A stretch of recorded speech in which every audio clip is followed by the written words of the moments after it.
갈라디아서 5장 22절에서 23절 말씀. 오직 성령의 열매는 사랑과 희락과 화평과 오래 참음과 자비와 양성과 충성과 온유와 절제니 이 같은 것을 금지할 법이 없느니라. 기쁨을 키우는 법. 우리 지난주에서 계속 연결해서 성령의 열매에 대해서 같은 본문을 가지고 저와 여러분이 함께 은혜를 나누기를 원합니다. 일단 열매가 나온다라고 하는 것은 뭔가 재배를 했다는 거죠. 그래서 굳이 얘기한다면 식물을 재배하는 방법에 관해서 저와 여러분들이 신앙적으로 좀 더 이해하기 쉬운 방식으로 여러분과 제가 계속해서 살펴보고 있습니다. 사실 우리가 단순히 열매에 대해서 열매가 무엇인가에 대해서 고민하는 것보다도 그 열매와 연관되어 있는 우리의 삶이 지금보다 훨씬 더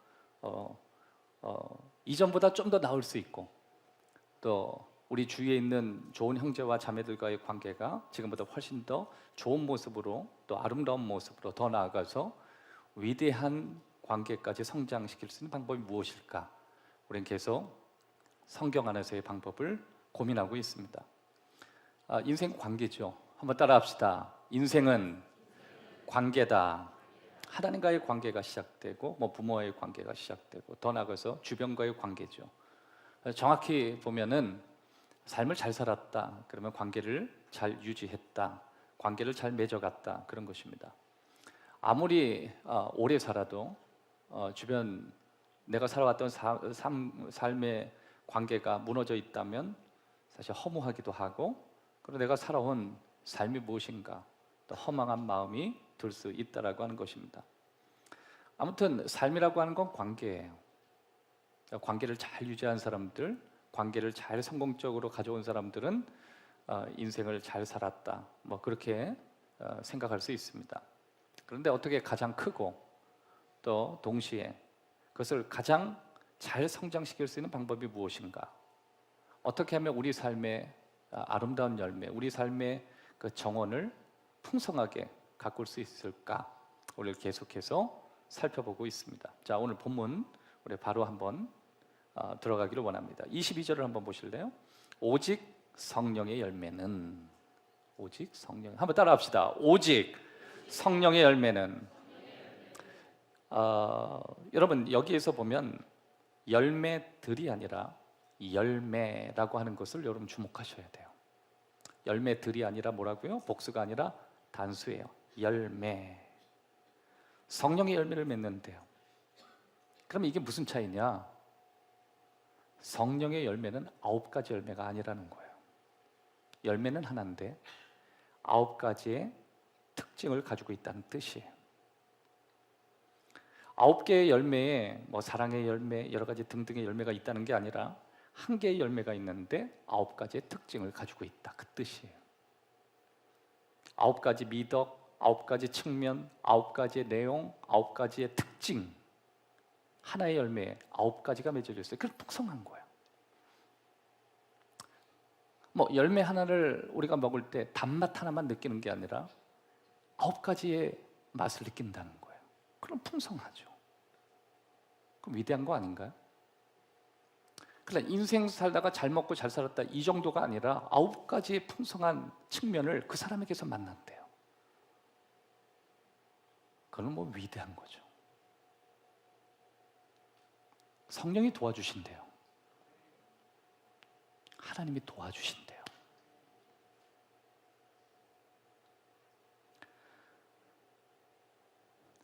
그 9가지의 특징들, 9가지의 모습들, 또 아름다운 9가지의 그림들, 제가 빨리 읽어드릴게요. 사랑과 희락과 화평과 오래 참과 자비와 양성과 충성과 온유와 절제니.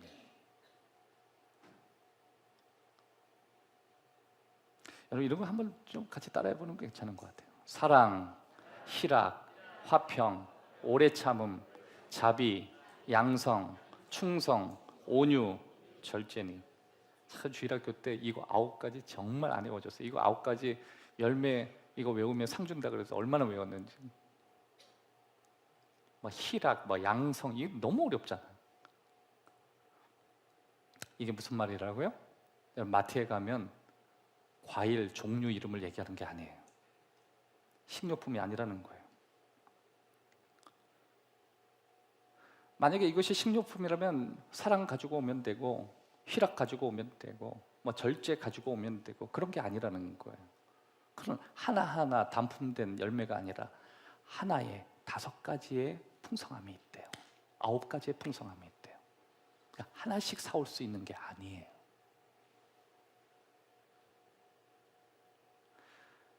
문자적으로 보면 이 9가지는 모두 하나님의 성품이에요. 하나님이 주시는 성품이에요. 그래서 하나님을 만난 사람은 이 9가지의 풍성한 열매가 점점 자라가요.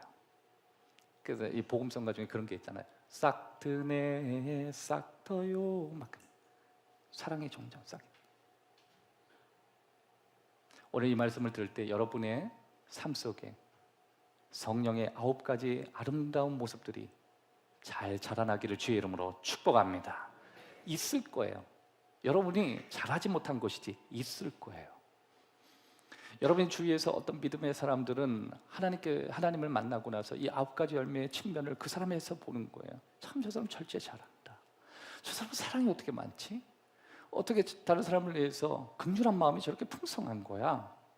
야, 어떻게 저 상황에서 저 사람은 참아? 어떻게 저렇게 신실하게 믿음으로 헌신할 수 있어? 저런 온유는 어디서 났을까? 야, 보통 인내가 아니야. 이게 다 그 사람의 열매예요. 저는 오늘 설교에서 이 9가지 다양한 아름다운 열매의 어떤 측면들이나 어떤 미덕이나 그런 어떤 특징들을 하나하나 다루진 않아요.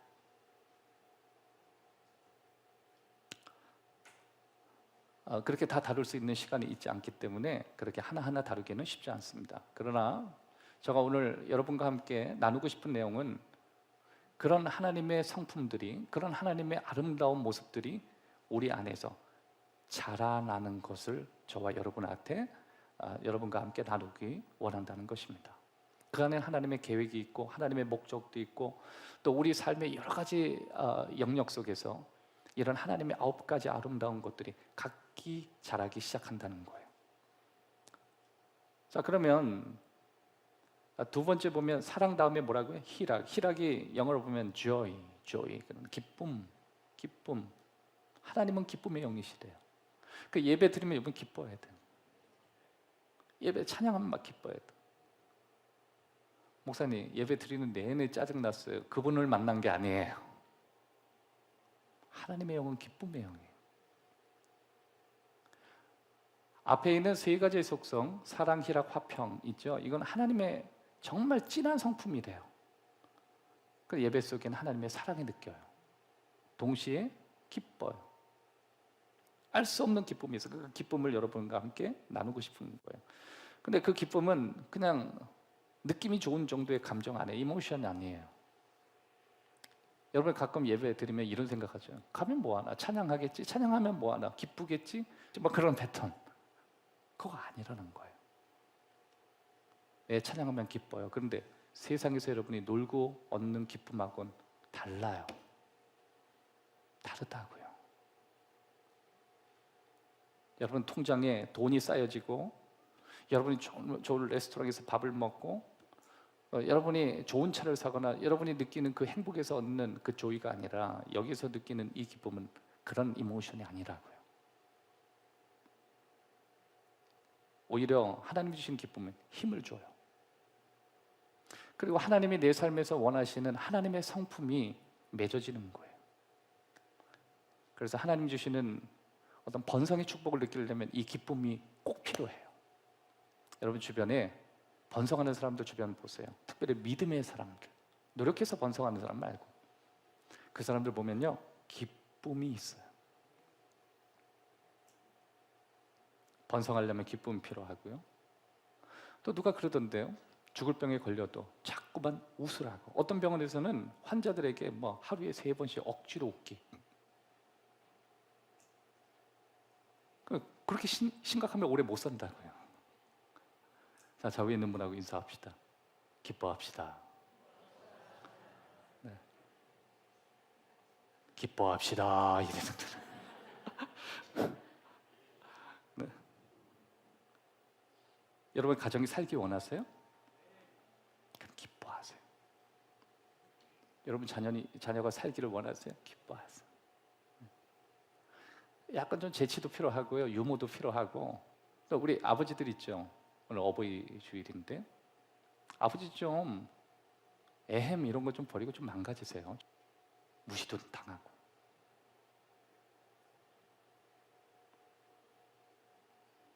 그 애들이 크면 다 압니다. 기쁨을 위해서 부모가 재료가 됐다는 거. 지금 느끼게 해주지 말고 미리 애들 아무것도 모를 때, 사랑은 커서야 느끼는 거거든요. 아무것도 모를 때 주는 거예요. 그러면 나중에 알아요. 그래서 사랑은 오래 걸리고 그런 거예요. 그러니까 기쁨의 열매가 되는 거. 뭔가 이게 뭐 가정이 뭔가 지금보다 훨씬 살려고 한다. 죽을 것 같은데 살려고 한다. 그러면 기쁨이 거기 안에 계속 펌프질이 들어가야 되는 거예요. 성공하기 원하세요? 기뻐하세요. 여러분 어떤 비즈니스를 하든 어떤 샵에 들어가든 어떤 식당에 들어가든 음식도 중요한데 주인이 너무 중요해요. 웬만한 데는요 주인 보고 갑니다.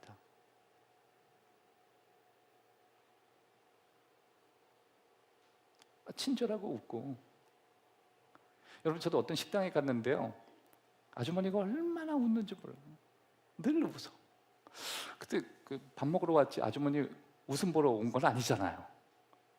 근데 지나치게 웃으니까 저희 음식이 좀 아닌 건 아닌가? 뭐 사람도 별로 없어서 그냥 조용히 해서 먹는 건데 여지없이 딱 먹으니까요, 아니에요.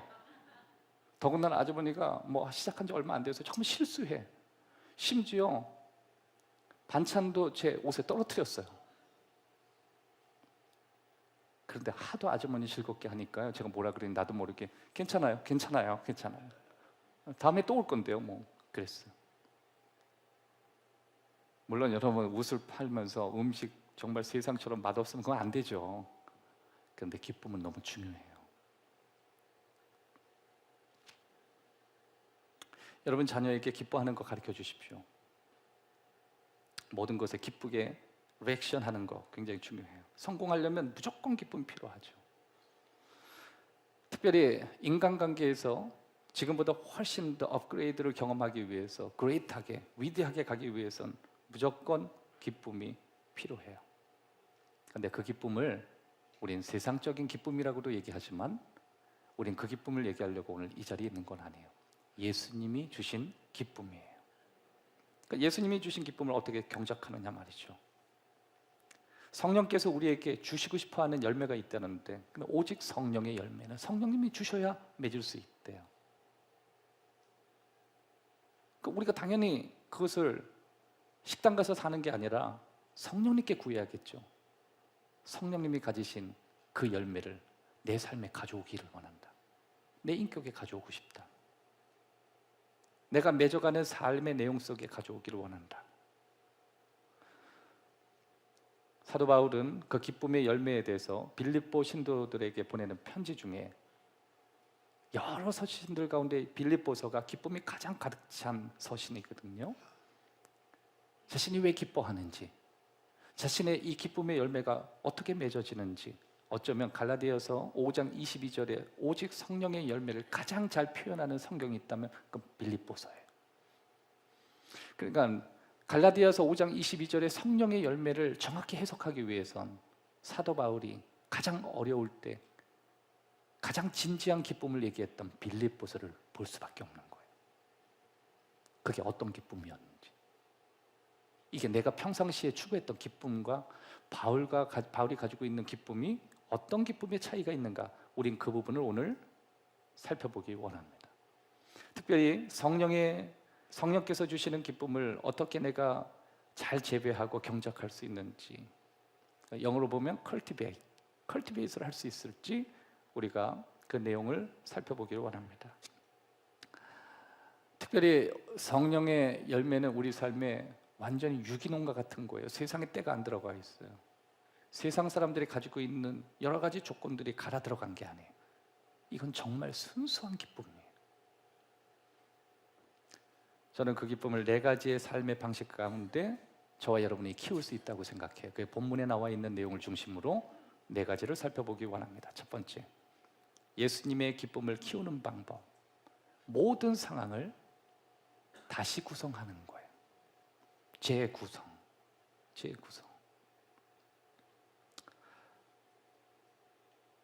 여러분, 우리가 대면하는 많은 문제는 상황이 아니죠. 사실 우리가 직면하는 여러 가지 문제는 그 상황이 아니라 방식의 문제예요.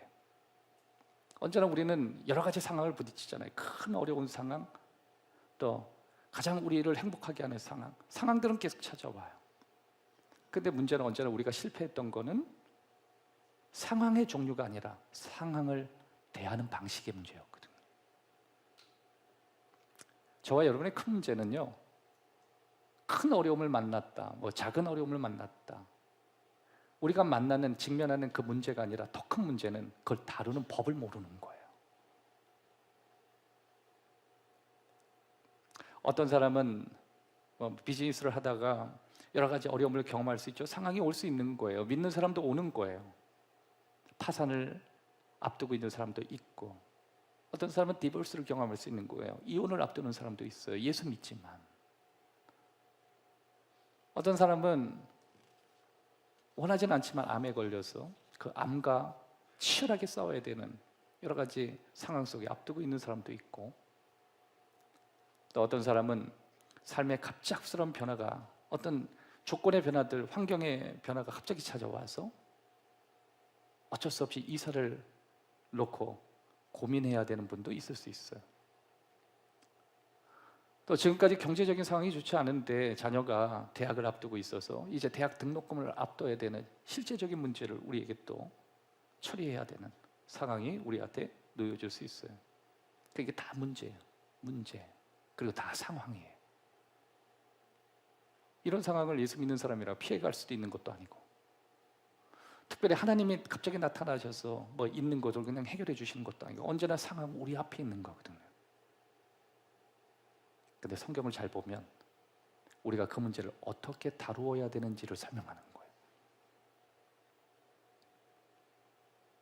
어떤 사람은 그 문제를 부딪히는 법을 몰라서 부서지는 사람도 있습니다. 그 문제 때문에 깨져버리는 사람이 있어요. 어떤 사람은 찢어지는 사람도 있어요. 그 문제를 해결하는, 다루는 방식을 몰라가지고.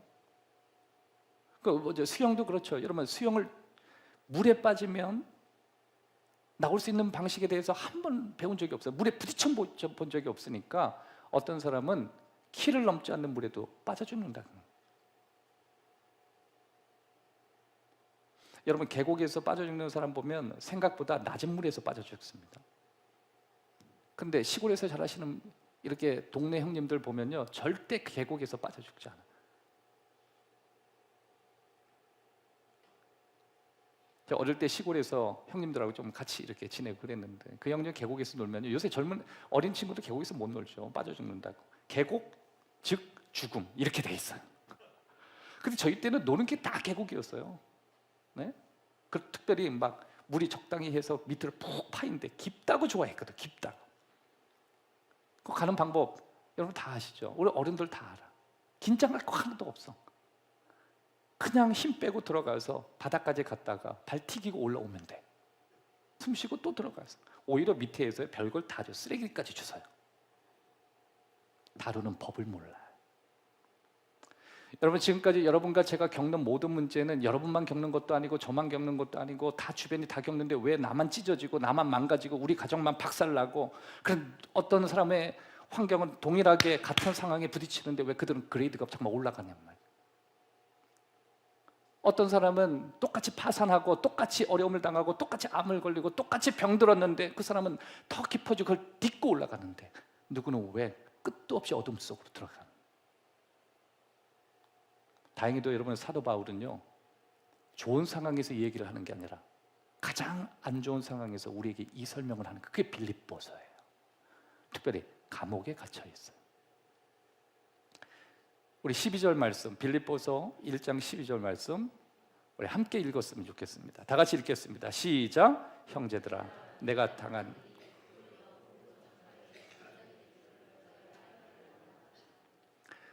사도 바울이 이렇게 얘기합니다. 내가 당한 일. 이 당한 일은 뭐냐면 사도 바울이 이 편지를 쓸 당시에 어디에 있었냐면 감옥에 있었어요. 특별히 그는 자기가 익숙한 터키도 아니고 로마도 예루살렘도 아니고 그는 지금 로마에 있어요. 뿐만 아니라 로마에서 가택연금되어 있고요. 여러 가지 하여튼 좋지 않은 상황이에요. 가장 안 좋은 상태 한 중심에 있어요. 근데 사도 바울이 12절에 이렇게 얘기해요. 지금 내게 이런 모든 해프닝들이 나에겐 진전되었다. 어려운 일인데 사도 바울은 그 어려운 일을 이렇게 얘기해요. 진전되었다. 그러면 사도 바울이 전성기냐? 아니라는 거예요. 그 사도 바울이 있는 환경이 좋느냐? 최고의 장소도 아니고 최고의 상태도 아니에요. 그런데 사도 바울은 지금 내게 일어나는 모든 이 정신없이 어려운 일들이 나를 진전시켰다. 이런 사람은 세상에 어떻게 이겨요?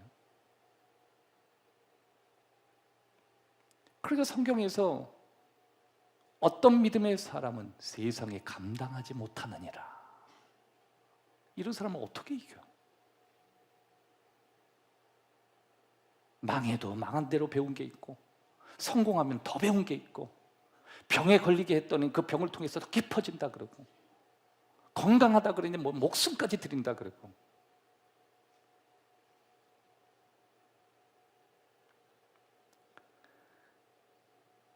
사도 바울이 이 고백을 한다는 건 내 삶에 일어난 모든 것이 내게 도움되었다는 거야. 다시 말해서 내가 느끼고 보는 모든 것이 다시 내게 새롭게 구성되었다는 거야. 프레임 자체가 리프레임 된 거예요. 완전 달라진 거예요. 그냥 세상 말로 성공하면 웃고 즐겁고 행복하다 이 개념이 아니라 어려워도 주님의 은혜로 진전되게 되었고 즐거우면 즐거우면 좋고 아니면 아니어도 좋고 어찌됐든 내 삶은 앞으로 간다. 따라합시다. 앞으로 간다. 그게 뭐냐면 하나님의 관점이에요. 왜냐하면 하나님은 우리를 잘 되게 하실 거니까. 하나님이 살아계시니까. 하나님이 날 도와주실 것이니까. 따라합시다. 하나님이 날 버려주지 않는다. 하나님이 왜 우리 가정을 버리겠느냐? 하나님이 왜 나를 놓겠느냐? 하나님이 왜 나를 망하게 나를 어렵게 골탕 먹이려고 나를 불러줬냐? 그거 아니라는 거예요. 그러면 좋은 뜻이 있겠지. 좋은 뜻이 있겠지. 그걸 믿는 거예요. 여러분 프레임을 바꿔야 돼요.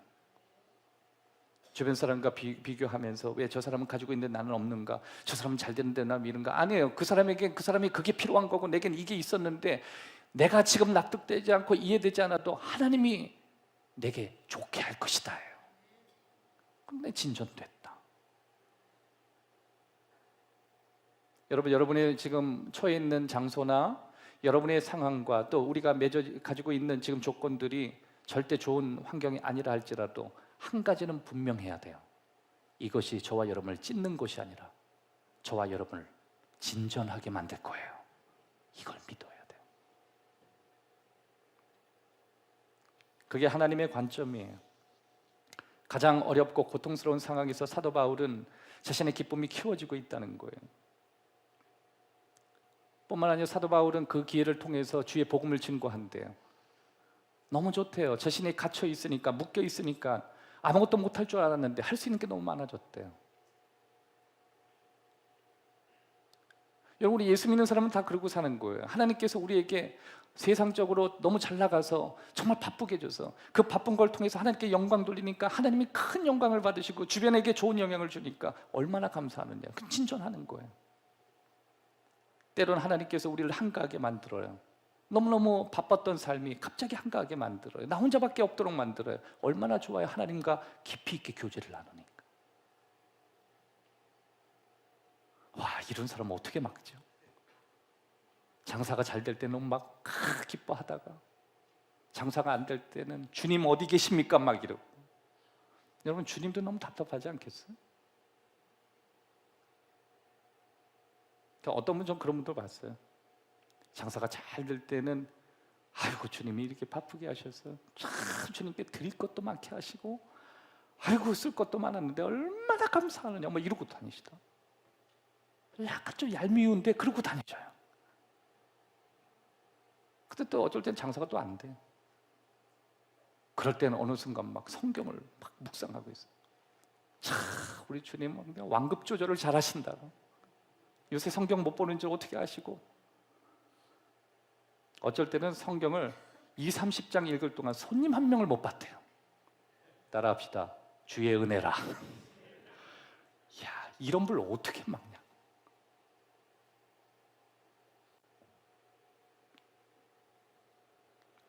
어떤 분은 교통사고 나가지고 병원에 입원하는데 2인실로 들어갔대요. 2인실로 들어가서 하다 보니까 뭐 이런저런 얘기하다 보니까 옆에 한 사람이 있는데 초등학교 때 예수 믿다가 교회 등졌던 분이죠. 내가 예수 믿는 권사라고. 그러면 얘기하다 보니까 다음에 자기가 가까운데 교회 나가겠다. 사고는 안 좋은 곳인데 그걸 통해서 뭔가 하나님 역사가 움직인 거 아니에요? 뭔가 하나님이 일하고 계시는 거? 우리는 하나님 자녀잖아요. 여러분, 하나님 자녀잖아요. 여러분, 하나님 자녀예요. 조카 아니에요. 하나님 자녀예요. 우리 좌우에 있는 분하고 인사합시다. 성도님, 하나님 자녀입니다. 13절에 또 이렇게 얘기합니다. 이러므로 나의 매임이 그리스도 안에서 모든 시대안과 그 밖의 모든 사람에게 나타났다. 여러분, 모든 시대안과 밖에 있는 사람에게 내 지금 있는 환경에 영향을 다 줬다는 거예요. 그 사람들이 누구냐? 그리스도 안과 밖에 있는 사람. 그 사람이 근위병들이고 궁전병이고 또 그 사람은 정예부대예요. 이 사람은 어디서 만나요? 초엘리트. 당시에 로마 시대는 강력한 신체를 가지고 있는 사람이 엘리트였어요. 근데 정치 수용소에 갇혀 있는 자신을 보호하기, 지키려고 자기의 가택 주변을 지키고 있는 그 경비병을 하나님 붙여줬다는 거예요. 그들에게 또 예수님을 증거했대요. 14절을 한번 또 읽겠습니다. 형제 중 다수가 나의 매임으로 말미암아 주 아래에서 신뢰함으로 겁없이 하나님 말씀을 더욱 담대하게 전했다. 내가 묶여 있는데 울고불고하지 않고 내가 복음을 증거하고 주변의 보초들에게 막 복음을 전한다. 감옥 안에서도 묶여 있는 상황에서도 어려운 상황에서도 하나님의 능력을 믿고 담대히 신앙생활하고 하나님을 끝까지 놓지 않는 이 모습을 보고 밖에 있는 사람이 힘을 돋아. 여러분, 교회 리더들이 다 잘 됐으면 얼마나 좋겠어요.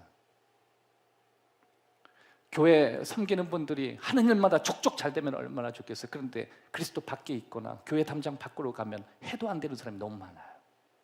약한 지체들은 아무리 노력해도 되지 않아요. 그래서 교회를 다닐까 말까 고민해요. 내가 이렇게 노력했는데도 자녀가 하나같이 내 마음을 들게도 안 하고 내 삶이 편하지도 않는데 굳이 내가 이렇게 시간 들여서 신앙생활을 하게, 이런 갈등에 있는 사람들이 우리 주위에, 여러분 옆에도 얼마나 많은지 몰라요. 그런데 여러분이 그렇게 어렵고 여러분이 그렇게 힘들고 여러분이 그렇게 괴로운데도 여전히 기뻐하는 모습을 보면 그 사람들은 힘을 얻잖아요. 여러분, 병에 걸려 보셨어요? 다 울고불고 힘들고 괴로워하는데 그럼에도 불구하고 용기를 내서 넉넉히 이기는 형제 자매들을 볼 때 위로받지 않던가요?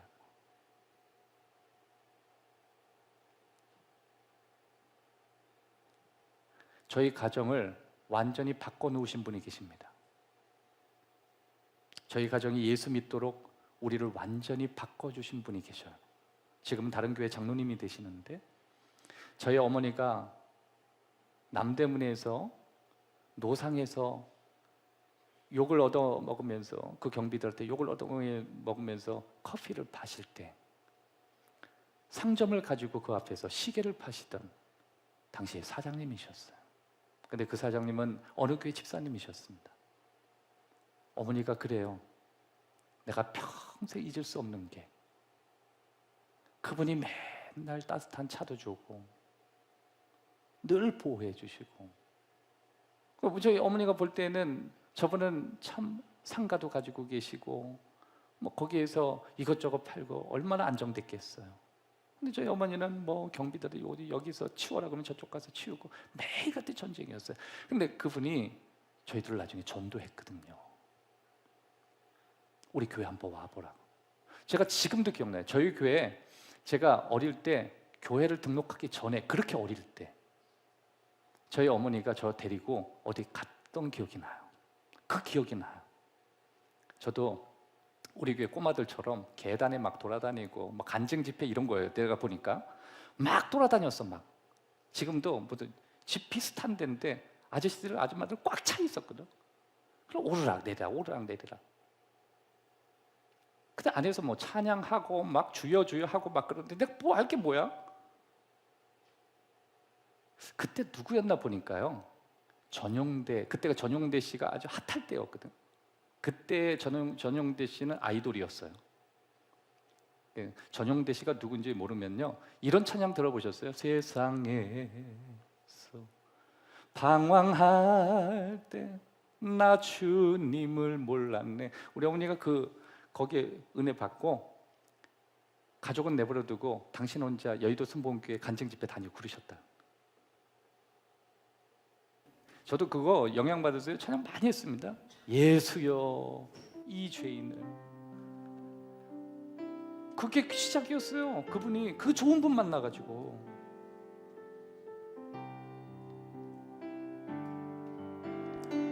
세상에서 방황할 때, 세상에서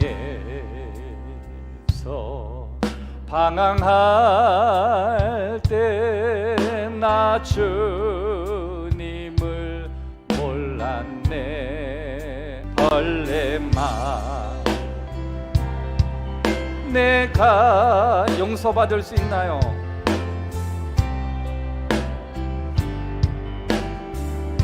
많은 사람 찾아와서, 많은 사람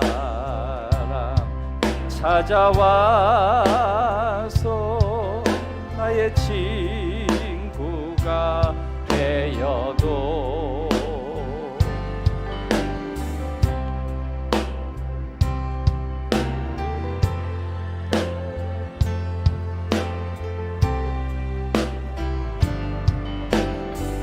예수여 예수여 이 죄인을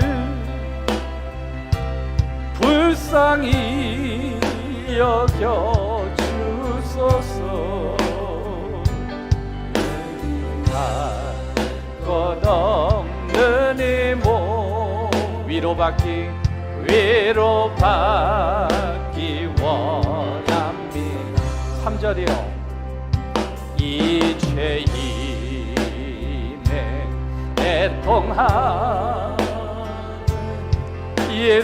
예수께서 들으시네. 못자꾸나 사랑해서 나를 어루만지사. 예수여 예수여 이 죄인을 불쌍히 여겨 주소서. 의지할 곳 없는 이 몸 위로받기 원. 4절이요.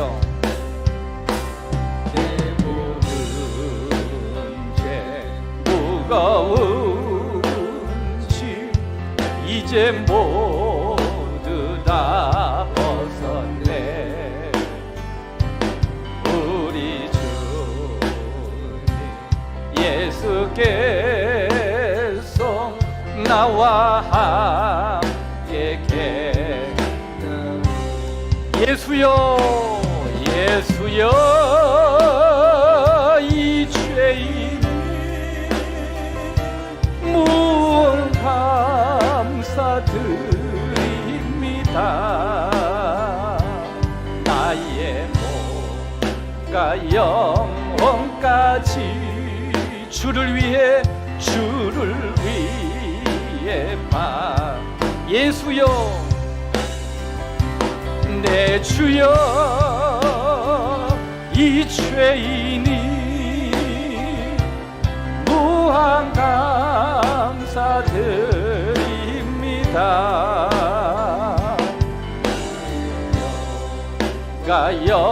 영혼까지 주를 위해 바칩니다. 로마서 8장 28절에 보면 하나님은 합력하여 선을 행하신다. 따라합시다. 하나님은 합력하여 선을 행하신다. 그 뜻이 무슨 뜻이냐면 하나님은 일한다. 하나님은 시작하신다. 하나님은 당신의 목적에 따라서 자녀들을 내버려 두지 않고 가장 좋은 쪽으로 이끌어 주신다. 그러니까 그걸 믿어야죠. 그걸 믿는 거죠. 두 번째, 기쁨을 키우기 위해서 정말 중요한 일에 내 삶의 우선순위를 두어야 됩니다. 큰 일, 아주 중요한 일에 내 삶의 우선순위를 두어야 합니다. 자, 18절. 그러면 무엇이냐? 거칠애로 하나 참으로 하나 무슨 방도로 하든지 중요한 건 예수 아니냐, 그거예요. 여러분, 사람의 기쁨은요, 얼마나 중요하고 큰 일에 내 마음을 두느냐예요. 여러분, 생각보다 큰 기쁨, 또 내 삶에 주어진 큰 사명으로 사는 사람은요, 작은 것에 울고 웃지도 않아요. 그러니까 사람이 커지는 거죠. 그러니까 정말 중요하게 사는 사람은 뭐 작은 일에 웃지도 않고 별로, 그렇다고 그것 때문에 심각하지도 않고. 그러니까 이게 무슨 뜻이냐면, 지금 내가 쇠사슬에 묶여 있어도 하나님이 영광을 받으시는, 그게 중요하지 않나? 여러분, 저와 여러분이 살다 보면 어려울 수도 있겠죠. 힘들 수도 있겠죠. 이해되지 않는 사건도 만나겠죠. 저와 여러분이 만나는 일 족족 원인과 결과를 다 알 것 같으면 세상 쉽게요. 세상 왜 어려운지 아세요? 이해를 모르겠거든. 이해가 안 된다는 게 무슨 뜻이냐면 원인과 결과를 모르겠다는 거예요. 아무리 생각해봐도 그걸 알면 쉽죠. 여러분, 여러분에게 일어나는 모든 사건과 상황을 여러분의 원인을 살펴보고 결과까지 낼 수 있으면 여러분 성인이에요. 여러분 잘 알고 있는 사느냐 죽느냐 그것이 문제더라. 그건 뭐예요? 참 세상 묘하다 그 뜻 안에. 모르겠다는 거 아니에요? 모르겠다. 그렇게 살아봐도. 여러분, 연세 드신 분들이 왜 겸손한지 아십니까? 제가 가만히 연세 드신 분들 보니까 인생을 살면 많은 걸 알아야 되는데 살면 살수록 모르겠다는 거예요. 그게 겸손해지시는 거예요. 잘 생각해 보라고요. 우리 인생에 넓게 크게 중요한 걸 보면 작은 것에 울고 웃지는 않아요.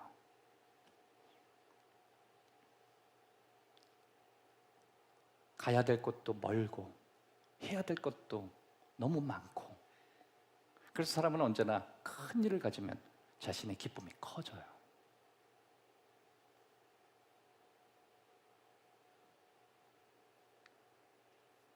마태복음 6장 33절. 그런즉 너희는 먼저 그의 나라와 그의 의를 구하라. 그리하면 이 모든 것 너희에게 더하시라. 뭘 더해요? 너의 기쁨을 더하시리라. 그분의 나라를 구하래요. 따라합시다. 큰 것을 구하라. 여러분, 인생의 기쁨은 큰 것을 구하는 거예요. 여러분, 생각보다 나 자신을 위해서 살면요, 기쁨이 작습니다. 기껏해야 내 입에 들어가는 음식만 좋아도 기뻐해요. 근데 그 기쁨은 너무 작아. 근데 그분의 나라를 구하래요. 그러면 모든 게 너한테 간대요. 이건 굉장히 중요한 거예요. 그래서 사람은 사명이 미치라 그러잖아요. 죽어도 웃으면서 죽는다. 죽으면서 다 후회한대죠. 나는 지금까지 뭐 했나? 내가 이러려고 살았나? 한 번밖에 없는 인생 왜 이러고 살았나? 이렇게 작게 살았나? 왜 작은 것에 이렇게 목이 말라 살았나? 예수님이 정답을 가르쳐 주셨는데, 먼저 너희는 나라를 구하거라. 여러분, 당신의 나라, 당신의 영광, 당신의 어떤 거룩하심, 이걸 구하는데 자기의 기쁨이 작겠냐고요. 세 번째, 기쁨을 키우려면 힘을 실어주는 동력자들과 협력해야 합니다. 힘을 실어주는 동력자들. 빌보서 1장 19절에 보면 이것이 너희의 강구와 예수 그리스도의 성령의 도우심으로 나를 구원에 이르게 할 줄 아는 거로. 여기서 보면 이것이 너희의 강구, 너희의 강구. 이건 사도 바울을 위해 기도해 주는 동력자들이에요.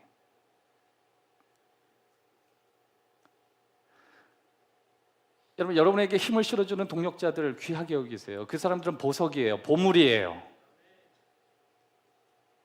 여러분 정말 위하는 사람들이에요.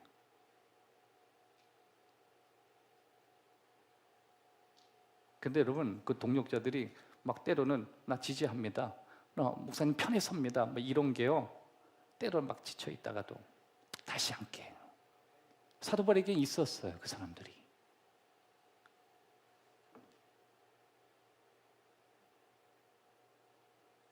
힘을 실어주는 보석같이 동력자들.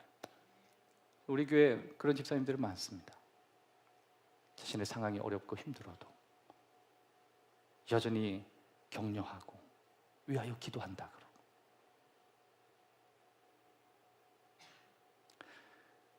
그런 동력자들이 여러분이 해야 될 게 있습니다. 기도를 요청하십시오.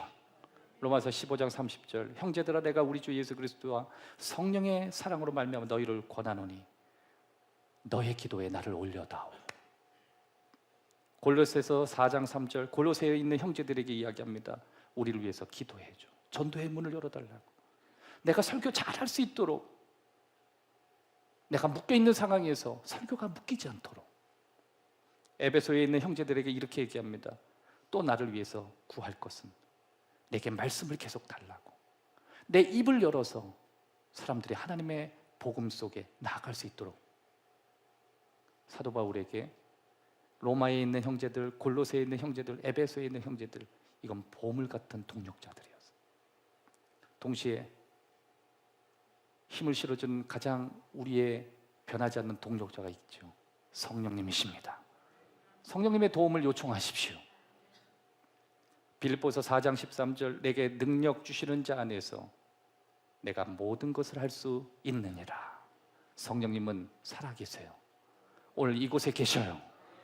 현존하셔서 당신에게 구하는 모든 것을 들어주실 우리의 최고의 동력자입니다.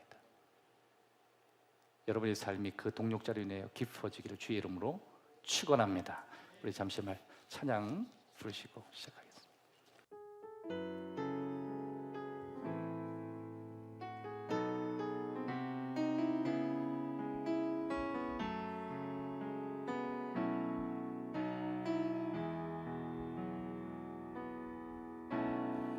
은혜로 날 보듬으시고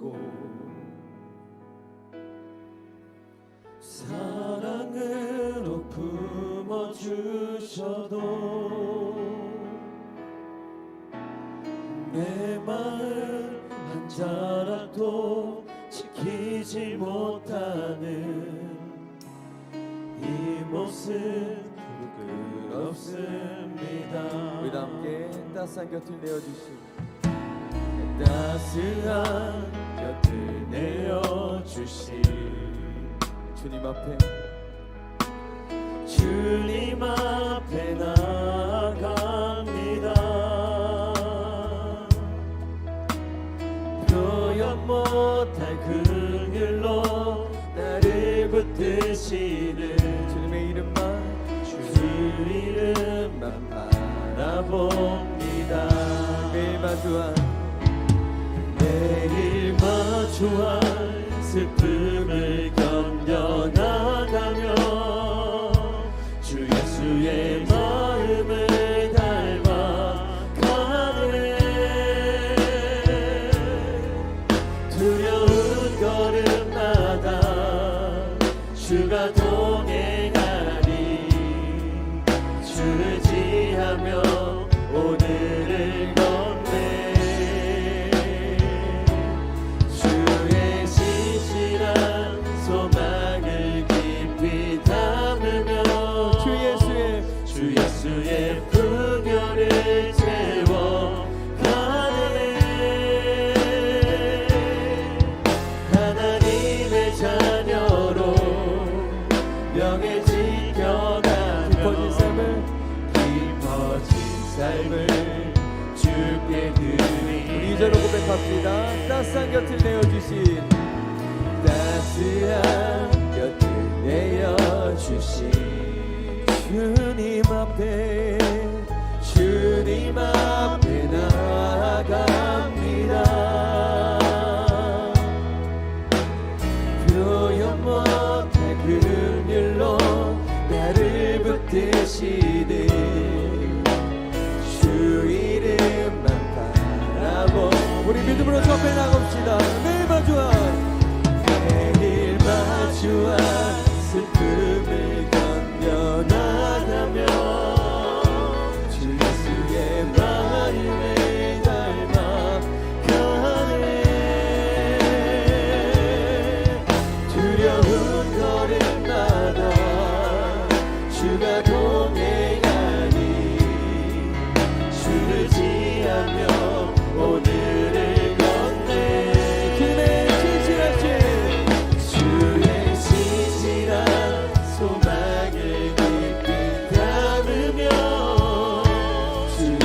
예수의 분별을 채워가네.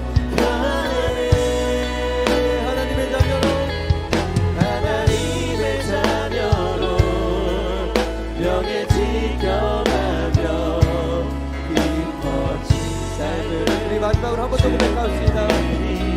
매일 마주한 슬픔을 견뎌나가며 매일 마주한 슬픔을 견뎌나가며 주 예수의 마음을 닮아가네. 두려운 걸음마다 주님께서 주가 동행하니 주를 지하며 오늘을 걷네. 아멘. 주의 신실한 소망을 깊이 담으며 주 예수의 분별을 채워가네. 하나님의 자녀로 명예 지켜가 깊어진 삶을 주께 드리네. 깊어진 삶을 주께 드리네. 깊어진 삶을 주께 드리네. 네 번째, 기쁨을 키우려면 옳은 목적을 위해서 살아가야 합니다. 옳은 목적. 빌립보서 1장 21절, 이는 내게 사는 것이 그리스도니 죽는 것도 유익합니다. 사는 게 그리스도니 죽는 것도 유익하다. 여러분, 믿지 않는 사람들에게 이 땅에서 삶이 전부라는 거 알고 계시죠? 어쩌면 저와 여러분이 믿지만 믿지 않게 살아갈 땐 돈, 인기, 권력, 쾌락, 세상에서 주는 거 그거 얻으려고 애쓰다가 울고 웃는 거거든요. 근데 바울은 그거 별거 아니래요. 내게 사는 건 예수님이래요. 근데 그리스도니 이게 현재 시제예요. 현재 시대. 그러니까 이건 무슨 뜻이냐면 난 지금 예수님이 지금 살아계시다 그 뜻이에요. 어떤 사람들 세상 살아가는데 집착하죠. 죽음, 또 여러 가지 상실, 뭐 이런 거 두려워해요. 그래서 죽음의 노예 뭐 이런 말을 듣기도 합니다. 근데 어떤 사람은 죽음을 별로 두려워하지 않아요. 무서워하지 않아요. 자, 그런 분들 보면 우리는 참 부럽기도 하고 참 대단하다. 전 지난 3주 전엔 정말 지옥이었어요. 너무너무 지옥이. 여러분도 힘든 순간이 있는데 제 인생에 있어서 힘든 순간에 몇 번 안 들어가는 게 지난 몇 주 전에 너무너무 힘들었어요. 오늘 아침에 딱 일어나서 걸으려고 하니까 픽 돌아요. 아니겠지. 그래 여전히 또 운동을 하고. 그런데 너무 깜짝 놀랐어요. 제가 걷는데 이상하게 걷는 거예요. 이럴수록 더 운동해야 돼. 그래 옆에 있는 또 공원에 가서 또 열심히 뛰었어요. 뛰는 건 괜찮은데 돌아오다가 주저앉았어요. 여러분 그런 게 갑자기 찾아오면 얼마나 무서워지는지 아세요? 왜 그러냐면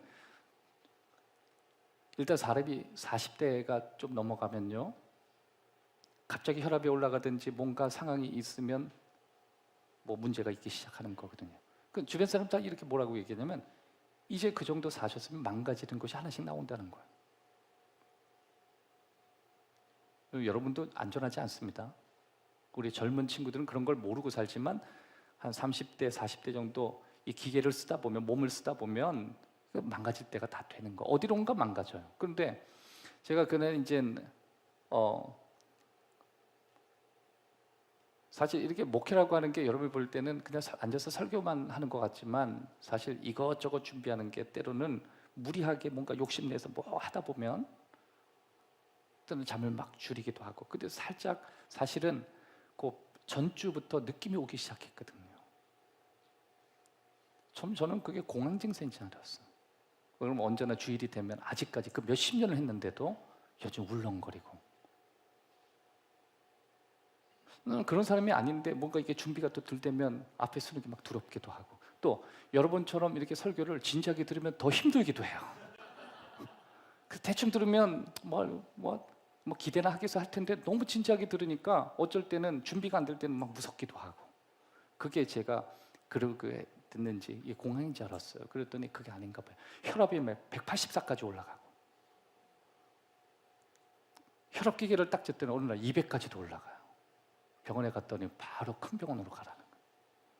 너무 두려웠습니다. 여러분처럼 무서웠고, 그거 무시하고 그냥 하면 된다고 해가지고요, 제가 능내공원에 갔다는 거예요. 능내공원. 한 3일 4일 지나고, 여봐 이게 너 회복된 거야. 회복됐잖아. 하여튼 참 운동이 최고야. 그리고 나서요, 저기 허벌판 있잖아요. 저 뒤쪽에서 막 깎고 있는데 거기까지 또 내려갔다는 거 아니에요? 또 사모님이 걱정된다고 옆에 붙었어요. 그런데 여러분, 넓은 데를 가는데 돌아오려고 하니까 바닥이 돌기 시작하는 거예요. 결국 부축받고 갔어요. 여러분, 그 순간 제 친구가 떠올랐어요. 한쪽 머리가 뭐 이렇게 잘못돼서 한쪽이 마비가 돼서 회복되기를. 근데 제 머릿속에 온갖 상상을 다 하잖아요. 나 이제 목회 끝났나? 하나님 내려놓으라는 뜻인가? 여러분, 순간 지금까지 나는 어떻게 했는가? 나는 어떤 목회를 했는가? 난 지금까지 성도들에게 어떻게 했는가? 그 짧은 시간에 너무 많은 게 하는데 서러워서 눈물이 나더라. 그래서 여러분, 제가 능내공원 뒤에서 오면서 울었어요. 한동안 한 주 동안은요, 숲을 지나가지를 못했어요. 왜냐면 숲이 있으면 막 돌거든. 전 제 인생에 처음이에요, 이런 거. 결국 그 다음에 병원 가서 정밀 진단하고 여러 가지 적절한 조치를 취했습니다. 너무 진지하게 고민 안 하셔도 돼요. 그때 제가 이런 생각이 들더라고요. 이렇게 인생이 끝난다면 결국 지금까지 난 누구를 위해서 살았는가가 결국 제 답이 나오더라고요. 여러분, 오늘 하늘나라 가면 아쉬우신가요? 혹시 아쉽진 않으신가요? 만약에 여러분이 아쉽지 않는다면 여러분 정말 예수님을 위해서 철저히 사신 분들이에요. 그런데 여러분 자신을 위해서 살면 분명히 아쉬울 거예요.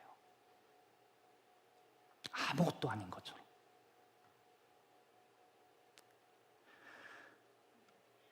여러분, 바울은 죽을 준비가 되어 있었어요. 죽을 준비가 되어 있기에 살아갈 수 있는 준비도 되었던 거예요. 죽을 준비가 안 돼 있으면 살아갈 준비도 안 돼 있는 거예요. 우리는 살 준비만 해요. 여러분, 행복이라고 하는 것은 같은 날 너무 행복하기도 하지만 같은 날 너무 슬플 수도 있거든요. 그건 정말 기쁨이 아니에요. 아무것도 아니에요. 예수님이 이렇게 말씀하셨습니다. 내가 너희에게 기쁨을 줄 텐데 이건 어떤 상황이 너에게 펼쳐져도 너의 기쁨 빼앗을 수 없을 거라고. 오늘 저와 여러분이 4가지를 나눴습니다. 첫 번째, 여러분의 기쁨을 키우는 법, 여러 상황을 맞이하는 여러분이 지금까지 가져왔던 관점 자체의 프레임을 바꾸는 거예요. 두 번째, 지금까지 사소한 것에 여러분의 삶을 좀 드렸다면 좀 더 크고 또 좀 더 중요한 일에 여러분 삶을 드리기를 노력하는 거예요. 세 번째, 여러분 주위에 힘주는 동력자들을 보물처럼 여기십시오. 사도 바울은 묶여 있을 때 형제들한테 부탁했어요. 날 위해 기도 좀 해달라. 식탁에서 저희 아이들하고 같이 이야기하는 시간이 있었습니다.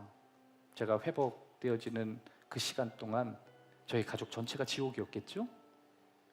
그럴 때 이런 얘기 하더라고요. 이전에는 몰랐는데 성도님들이 목사님 가정을 위해서 기도할 때 이게 얼마나 중요한지 너무너무 느낀다. 저도 여러분들이 저를 위해서 기도할 때 예전에는 아무 생각도 안 했다가 이제는 여러분 한마디 한마디 제 이름이 나올 때마다 저도 성도의 입장에서 아멘, 그 기도가 응답될 수 있도록 도와달라고. 그런 축복이 우리 가정에 있기를 원한다고 저도 같이 기도합니다. 저를 아껴주고 저를 위해서 기도해 주는 분은 저에게 보물이에요. 세 번째, 우리가 아무리 이것이 옳아도 옳은 목적이 아니라면 우리는 너무 의미가 없는 거예요. 우리 삶의 목적은 예수님을 위해서예요. 그분은 살아계시니까. 우리 평생에 사나 죽거나 예수님 때문에 살고 예수님 때문에 죽는다면 우리는 허무하잖아요. 왜냐하면 이 생이 전부가 아니라 죽음 이후의 삶이 우리에게 있기 때문에. 기도합시다. 살아계신 아버지, 오늘 내 안에 있는 기쁨, 세상이 빼앗아 갈 수 없는 이 기쁨을 내가 너에게 주겠다고 말씀하셨습니다. 살아계신 아버지, 이 기쁨이 우리 안에서 빼앗기지 않게 하시고, 기쁨이 자라가게 하시고, 기쁨이 성장하게 하시고, 살아계신 하나님께서 우리에게 주신 이 기쁨으로 즐거운 신앙생활을 할 수 있도록 축복하여 주옵소서. 오늘 검단 행복한 교회에 찾아온 모든 교우들에게 은혜를 베풀어 주시고, 특별히 다음 주에 있는 이 프레싱 가운데 이전에 찾아오는 모든 사람들의 마음속에 예수님이 담겨지게 하시고 또 삶의 목적도 심어지는 축복이 있게 하여 주옵소서. 축복의 통로가 되기를 원합니다. 기쁨의 통로가 되기를 원합니다. 예수님 이름으로 기도하옵나이다.